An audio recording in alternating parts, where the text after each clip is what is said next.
So I guess for those that don't know who you are, Nate, would you mind sharing a high-level summary of your background? Sure. So you captured some interesting salient bits from my work history, but I'll snap to the present. I'm the co-founder and CEO of Portable. As you mentioned, we're building tools to allow financial institutions and apps and service providers across Web 2 and Web 3 to validate, verify, and issue transferable identities for their customers. Why? Well, it starts out from the fact that despite finance being easier and simpler, you can't take your data with you very easily, and you have very little agency over it, which means you have very little control over it, which stems everything from privacy to financial access. So this problem we're solving is that consumer first financial identity should be persistent, transferable, and move with you. I think everyone's really focused on what the future of open finance and open banking looks like. And we think that it can only succeed if we shake off this one-to-one relationship between accounts and verifications. So we're setting out to allow people to have a kind of a persistent ID they can take with them to open accounts, update accounts, and take with them sort of in the way we have driver's licenses and passports today. It's a tall order, it's complex, we love the problem, but how I got to this was kind of in a weird roundabout, sort of a creative way. So, let me give you a little bit of info how I got there. It's a little circuitous, but the pieces do come together, I promise. So like you mentioned, I started out as a paralegal. My background is actually in anthropology and linguistics, which I think is a very long dotted line between that and working at the intersection of identity and privacy and security and finance. But I realized fairly quickly when I was working on a project to reconcile different databases for some evidentiary task I was doing. And I realized that it's really hard to say that like this Preston Park and this Park comma Preston and this Park comma P across different structured and unstructured data sources is actually very difficult to figure out. Later did I realize this process is called entity resolution, but I realized that, wait a minute, like this is hard to do for me just as an individual, like wheedling over stuff in a back office somewhere. This problem probably touches everything everywhere. And what's the word I'm looking for? Kind of the light bulb went off for me. And the reason why actually stems from like even, growing up. I grew up in Stamford, Connecticut, which, despite, the jokes anyone can make about Connecticut, was actually a deeply diverse community filled with lots of first, second, third, multi-generational families from Central and South America, the Caribbean, West Africa, and 30 other places. The point is that, growing up, a lot of what I saw was kind of this like second or third hand, let me think about how to describe this, kind of observations around, the different friends and families who were in my like social network having different types of anxieties around going to branches to do banking and like opening up accounts and sending money home and things like that. And those things didn't truly register with me when I was like, 10 or 15 years old. It only dawned on me later that, wait a minute, identity and trust is a huge part of being able to bank securely. And so that kind of stuck with me. And then realizing, what I saw while as a paralegal, I put some pieces together and said, okay, if identity is this hard to keep straight, no wonder lots of people struggle or have anxieties around banking because there's not clear mechanisms of consistent trust there. And so that was kind of my jumping off point to say, okay, I don't want to be a lawyer anymore. I just want to build in this space. I want to understand the intersection of identity and finance and security more because I think there's something there. I don't know what it is. This is like 2011 at the time. But let's pursue this and keep going. And so I spent the rest of my career up through going back for business school, poking at different areas where identity and finance intersect. And so that's where we get to the point where I was a product manager and a solutions architect across a lot of different places, touching upon anti-money laundering, know your customer, know your business, different types of fraud, and different types of security and privacy issues, both here and in the EU. So kind of learning and breaking things along the way with respect to Dodd-Frank, GDPR, and other regs. And then it was in 2020 that I said, okay, I've been doing this for a while. People still have to kind of throw information into a black hole in order to gain access to a product or a service and stitch that into their financial lives. We've been doing this for 20 plus years since the Patriot Act, but it all seems kind of nuts. It hasn't actually gotten much fairer or more transparent or more secure, despite huge advancements to KYC tools, to encrypted data storage, to sharding, et cetera, et cetera. So I said, okay, what can we do here? What if we turned everything upside down? What if we allowed people to own their data and have kind of a verified or a canonical representation that is actually like their thing that they can hold on to, rather than kind of forfeit canonicalization to institutions?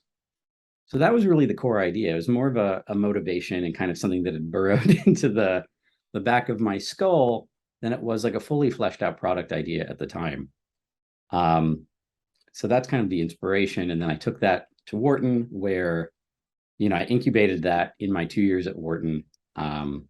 Regrettably, I did not do much of my homework and instead really tried to get this thing sorted out. And we popped out, the other side with a team and like a cohesive product idea and a huge amount of knowledge around what this discipline called self-sovereign identity. And that's kind of the jumping off point for saying, okay, we're gonna take this full time. We're gonna turn this into an actual living, breathing company and change the way, identity is done in financial services. So that's kind of the long dotted line from, undergrad anthropology, linguistics, thinking about law school, to understanding that data is really messy and complicated, to understanding its kind of modern, practical, like very systemic ramifications on financial access. Why business school? Like, did you think that you didn't have, you were lacking severely in the business strategic kind of area in your skill set to launch your own company? Or maybe idea of you executing on your, building your own product at that point just wasn't like a really short-term goal that you just want to do, and you kind of want to give it some time and maybe kind of go through school to help you develop new skills? Yeah, so really it boils down to two things. One, COVID, and two, execution risk. So, I started kind of piecing these different, observations and pieces of evidence and feedback, as soon as late 2019. You flash forward to the end of Q1 2020, and all hell breaks loose worldwide. And so I had to just kind of sit and think for a while about like what I wanted to do with my life. I'd been in New York for 10 years. I was kind of at a point where I had a lot of kind of individual agency, and I knew that this issue around identity and financial access was still largely unsolved. And with the pandemic, there was a huge amount of external kind of pressure to figure out what is the next step in digital banking. People are not going to be going to branches. People are going to, diversify their financial lives across all sorts of apps and services. Web3 and DeFi was becoming a thing, even though like 8 out of 10 people were still not familiar with it. So there's all of these things kind of all brewing at once. And, I kind of said to myself, okay, there's a lot of these things that are emerging that I can probably grab hold of, because they all probably play an important role in solving this problem. What's the right way to do this? And I kind of looked at like what my skill set was and the resources that I had, and, realized that I could try to roll this on my own from like my kitchen table in Brooklyn, or I could say, all right, this is going to cause a lot of economic instability. We don't know how long or how bad this pandemic is going to be. I should probably do this in an environment where I can get, 5 or 10x, ROI on the time spent building it, And I think I could try to work alone from my kitchen table and, rally resources and team members that way. Or I could dive into like, I would say arguably is the world's best MBA program for fintech, and run into all sorts of crazy people and crazy circumstances that would both help me fit the pieces I knew about together and let me understand the probably infinitely many pieces I still didn't understand. So despite the price tag associated with an MBA, it seemed like the best possible choice I could make, given all the other, uncertainty I had going on in my life and the macroeconomic climate at the time. So I was like, okay, this is going to make sense. If I can treat this as an incubator, learn some stuff along the way around, operations, financial modeling, and so on and so forth, then I think this is going to come out with the intended effect. So, that was kind of everything that went into my decision making. It was a challenging time for everyone for certain. I wasn't convinced it was the best option at the time, but considering the volatility of everything else, I was certainly convinced it was the least worst option at the time. If you had to go back, would you have gone back to business school? Yeah, I don't regret that for a second. Absolutely worth it. It ended up being exactly the right thing for me at the right time. If you can maybe reiterate some of the key points, like what does your product do? Are you guys working on a web app? Is it a mobile app? How much does it cost for the user? Is it free to sign up? Yeah, so great question. And, our evolution will be in two phases, but, we're launching this month, stay tuned, and it will be drop dead simple. Everyone, or I'd say most people out there are familiar with things like login with Google, login with Facebook, all of these like social sign in or single sign in tools that we have that have been around now for about 10 to 15 years. People love them. Like it's simple, it's easy, set it and forget it. You know that they work. But that kind of a thing doesn't exist in financial services for a lot of reasons due to, identity, privacy, regulation, et cetera. Mm-hmm. But that's our first problem that we're solving. We have built SSO for financial services. So that is kind of our breakthrough first case that we'll be launching.